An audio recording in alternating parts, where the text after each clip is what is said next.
امام شافعی فرماتے ہیں جن گھروں میں لوگ فجر کی نماز کے وقت سوئے ہوتے ہیں ان گھروں میں رزق نہیں آتا.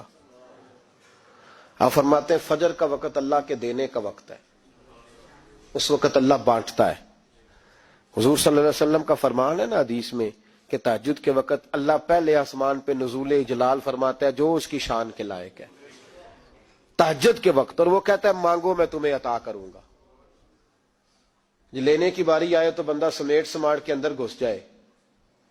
ہمارے ہاں یہ ہوتا ہے کہ عشاء کے بعد بچے بیٹھتے ہیں موبائل لے کے، تہجد کا وقت آتا ہے تو ان کی آنکھیں بند ہونی شروع ہوتی ہیں. تو لینے کے وقت تو سویا تھا، ذرا مسئلہ کیسے حل ہوگا بھائی؟ جب کوئی آدمی خیرات بانٹ رہا ہو تو جو پیالہ پیچھے کر لے اسے ملے گا؟ کہتے اس وقت آنا جب میں بانٹ رہا تھا، اب تو کدھر آ گیا ہے؟ مثال دے رہا ہوں. تو فجر کا وقت مانگنے کا ہے، تو ساری رات تو گزر گئی گیمیں کھیلتے ٹی وی دیکھتے، اور جو لینے کا وقت تھا تو سو گیا، تو کیسے آئے گا تیرے پاس؟ تو اٹھے سویرے بندوں سے مانگ کے دیکھ لیا، بڑی عزتیں خراب ہوئی. فجر کا وقت اٹھ کے جھولی پھیلائے. میرے رسول پاک علیہ السلام فرماتے ہیں، رب فرماتے ہیں جب بندے میرے آگے جھولی پھیلاتے ہیں مجھے شرم آتی ہے، کیسے خالی واپس کر دو. سورہ طلاق 2-3 نمبر آیت کی گھر جا کے تلاوت کریں. رب کریم نے فرمایا وَمَن يَتَّقِ اللَّهَ يَجْعَل لَّهُ مَخْرَجًا، فرمایا جب تو اللہ سے ڈرے گا تو اللہ ہر مشکل سے نکلنے کا تجھے رستہ عطا فرما دے گا. اور کیا خوبصورت انداز ہے قرآن مجید کا، اور ہم نے اس کا لاکھوں بار تجربہ کیا، بیسوں اور سینکڑوں بار یہ چیز ذاتی طور پر پریکٹیکل سے گزری. اللہ نے فرمایا ہر مشکل سے نکلنے کا رستہ بھی دے گا، وَيَرْزُقْهُ مِنْ حَيْثُ لَا يَحْتَسِبُ، اور اللہ تجھے وہاں سے رزق دے گا کہ تو نے کبھی سوچا بھی نہیں ہوگا. وَيَرْزُقْهُ مِنْ حَيْثُ لَا يَحْتَسِبُ، سے دے گا کہ تو نے کبھی سوچا بھی. ایک صحابی تھے حضرت عوف بن مالک رضی اللہ تعالیٰ، کہتے میرا بچہ کافروں نے قید کر لیا، گھر میں غربت پہلے بڑی زیادہ تھی، میں دروازہ رسول پہ آیا، حضور اب کیا کروں؟ تو کہتے ہیں نبی پاک نے فرمایا بھروسہ اللہ کی ذات پہ کر، توکل اللہ کی ذات پہ کر، اور گھر جا کے تسبیح لے کے میاں بیوی بیٹھ جاؤ اور پڑھو لا حول ولا قوت الا باللہ العلی العظیم، جاؤ پڑھو جا کے. کہتے ہیں میں گھر بیٹھا ابھی چند تسبیحاں پڑھی تھی کہ دروازے پہ دستک ہوئی. دروازہ کھولا تو میرا بیٹا دروازے پہ کھڑا تھا، پلٹ کے دیکھا تو 400 بکریاں بھی لایا تھا. اور میں نے کہا بیٹا یہ کیسے آ گئی؟ کہنے لگے ابا جی مجھے ایک حویلی میں کافروں نے قید کیا ہوا تھا، میں بڑا پریشان تھا، لیکن ابھی تھوڑا دیر پہلے پتہ نہیں کیا ہوا ہے، میں نے یوں ہاتھ ہلایا تو رسیاں کھل گئی، باہر نکلا ہوں تو 2-3 بندوں پہ نیند کا ایسا غلبہ تھا کہ بے ہوش ہو کے گرے ہوئے تھے. 400 بکریاں بھی تھی، میں نے دروازہ کھولا بکریاں میرے ساتھ دوڑنے لگ گئی ہے، تو میں 400 بکری بھی لے آیا ہوں، پلٹ پلٹ کے دیکھتا رہا ہوں، پر میلوں کا سفر ہوا وہ آئے ہی نہیں. تو والد کہنے لگے بیٹا چلو پہلے مصطفیٰ کریم سے جا کے پوچھ لے، دیکھیں کیسے مالی مسئلے حل ہوتے ہیں. حضور سے جا کے پوچھیں کہ ہمارے لیے جائز بھی ہے کہ نہیں. کہتے ہیں دروازہ رسول پہ جا کے ہم کھڑے ہوئے تھے کہ نبی پاک نے فرمایا دیکھا رب کریم کا فضل، دیکھا، فرمایا تیرا بیٹا بھی آ گیا، تیری غربت کا بھی حل ہو گیا ہے، یہ کافر کا مال ہے، اسے مال غنیمت سمجھ کے استعمال کر، تیرا ہی ہے.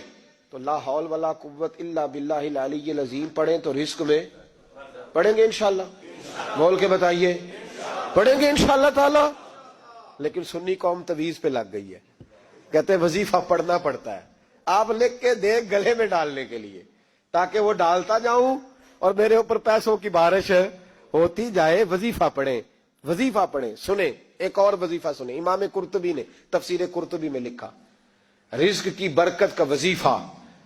امام قرطبی نے لکھا ہے حضرت انس بن مالک رضی اللہ تعالیٰ عنہ کہتے ہیں ایک شخص حضور کی بارگاہ میں آیا، کہا یا رسول اللہ صلی اللہ علیہ وسلم غربت بڑی ہے، بڑا دکھی ہوں، بڑا پریشان ہوں. تو حضور نے وظیفہ بتایا، فرمایا جب بھی گھر جاؤ نا گھر والوں کو سلام کہنی ہے، السلام علیکم. یعنی کب کہنی ہے؟ جب بھی جاؤ. کب کہنی ہے؟ یعنی گھر سے نکلے ماچس لینے کے لیے، واپس آ کے کہنا السلام علیکم. پھر گھر والوں نے کہا ہو یاد نہیں رہا تھا وہ تو چینی بھی ختم ہو گئی ہے، پھر گئے چینی لینے تو واپس آ کے پھر السلام علیکم. انہوں نے کہا خو ناراض نہ ہوئیے گا، پتی بھی نہیں چائے کی. اب واپس گئے تو پھر واپس آ کے کیا کہنا ہے؟ تو نبی پاک صلی اللہ علیہ وسلم نے فرمایا جب بھی گھر جا السلام علیکم کہہ اور 3 دفعہ سورت اخلاص پڑھ دے. اور سورت بھی وہ بتائی جو سب کو آتی ہے. قل هو اللہ احد اللہ الصمد لم یلد ولم یولد ولم یکن لہ کفوا احد. 3 دفعہ یہ پڑھ دے. صحابی بڑے سیانے تھے, بڑے مسئلے حل کرتے تھے ہمارے. فٹافٹ بول پڑے وہ صحابی, کہنے لگے حضور میری تو چھوٹی سی فیملی ہے, کئی دفعہ بچے گھر نہیں ہوتے, ننھیال گئے ہوتے ہیں, تو پھر کیا کروں. حضور نے فرمایا جب گھر میں کوئی نہ ہو تو اپنے نبی پہ درود و سلام پڑھ دینا, تیرے نبی کا کرم تو تیرے گھر میں ہوگا نا. حضرت انس بن مالک رضی اللہ تعالیٰ عنہ فرماتے ہیں کہ ہم انتظار میں تھے کہ بندہ واپس آئے اور رزلٹ بتائے. کہتے ہیں وہ کچھ دنوں کے بعد واپس آئے تو عجیب بات کی انہوں نے. ہمسایوں سے کئی دفعہ بندے کی نہیں نا اتنی بنتی, اور کئی دفعہ لگتا ہے کہ میرا ہاتھ اوپر ہی رہے, یہ کہیں مجھ سے تگڑے نہ ہو جائے. کہتے ہیں وہ آئے تو نبی پاک صلی اللہ علیہ وسلم نے کہا کیا حال ہے تیرا, تو عرض کرنے لگے یا رسول اللہ صلی اللہ علیہ وسلم وظیفہ تو میں نے اپنے لیے پوچھا تھا اور میرے تو ہمسائے بھی امیر ہو گئے. حضور وہ تو میں نے اپنے لیے پوچھا تھا اور میرے دائیں بائیں والے لوگوں کو بڑی برکت ہوئی ہے. تو میرے محبوب مسکرانے لگے. حضور فرمانے لگے گویا برکتیں تیرے گھر میں جب برسی ہیں تو چھن چھن کے ان کا فیض اللہ نے تیرے ہمسایوں کو بھی عطا فرمایا. مشکل تو نہیں وظیفہ, کیا کرنا ہے نہیں تو نہیں آکھنا مشکل لگتا ہے مینوں نہیں. تسی کر دینا سلام لو, تسی کہنا بندے اسی ہیں تے سلام اسی لویے, تسی لو جاؤ کے دوبارہ گھر جا کے کیا کرنا ہے. چلے کچھ نہ کچھ 55% بولے ہی ہیں ماشاءاللہ. کیا کریں گے السلام اور پھر کیا پڑھنا ہے سبحان اللہ. 3 دفعہ سورت اخلاص پڑھ دیں, فرمایا اللہ برکت پیدا کر دے گا. اب سنیں, ایک دوست آئے کہنے لگے حضرت جی بڑے پیروں کے پاس گیا ہوں, مالی مسئلہ حل نہیں ہوتا. تو میں نے کہا میں تجھے نبی پاک کی بارگاہ میں نہ لے جاؤں, پیروں کے پیر کے پاس نہ چلے جائیں. میں نے کہا سن تیرا مالی مسئلہ حضور حل کر دیتے. مشکات میں حدیث ہے, ایک صحابی نے کہا حضور غربت ہے, فرمایا روز رات کو سورت واقعہ پڑھ, تیرے گھر میں فاقہ نہیں آئے گا. اور یار بتاؤ جب نبی پاک نے کہہ دیا نہیں آئے گا تو آئے گا, حضور نے کہہ دیا نہیں آئے گا تو آئے گا, اللہ اکبر, آ ہی نہیں سکتا. تو وہ والا وظیفہ پڑھ جو مصطفیٰ کریم نے بتایا ہے, اور رب کریم کی بارگاہ میں گویا نیت ہو کہ یا اللہ میں کوئی خود تو نہیں نہ پڑھ رہا, تیرے نبی نے بتایا ہے, سورت واقعہ پڑھ, تیرے گھر میں فاقہ. حضرت عبداللہ ابن مسعود رضی اللہ تعالیٰ عنہ بیمار ہو گئے, شدید بیمار, اور بیٹیوں کے باپ تھے, بیٹیاں زیادہ تھی. حضرت عثمان غنی رضی اللہ تعالیٰ عنہ کا دور خلافت تھا.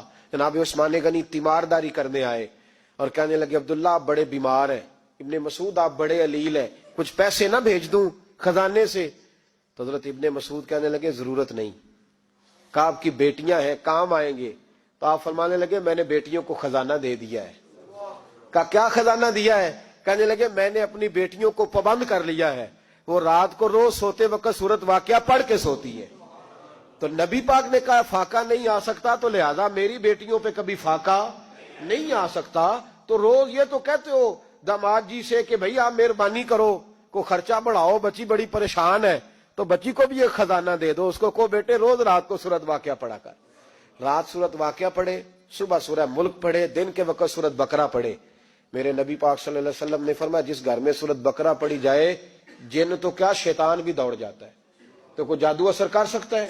تو ان وظیفوں پہ عمل کریں جو نبی پاک صلی اللہ علیہ وسلم نے ہمیں عطا کیے ہیں. حضور غوث پاک نے بھی ایک وظیفہ بتایا ہے, وہ بھی بتا دوں آپ کو.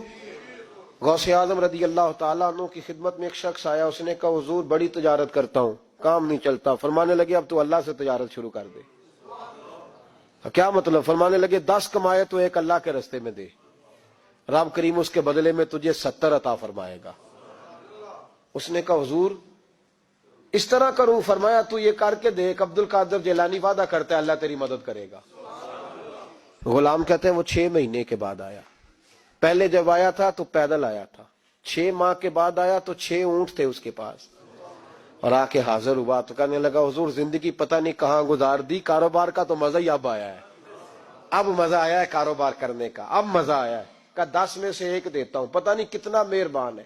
اور یہ آیت ہے وَيَرْزُقْهُ مِنْ حَيْثُ لَا يَحْتَسِبُ, تجھے وہاں سے دے گا کہ تیرا کبھی گمان بھی نہیں گیا ہوگا. روحانی معاملات کو بھی ضرور شامل حال رکھیں, اور مال مانگے اس سے جو بے حساب دیتا ہے, دنیا داروں سے نہیں مانگے, اس سے مانگیں جو دیتا ہے تو پھر بے حساب ہی دیتا ہے.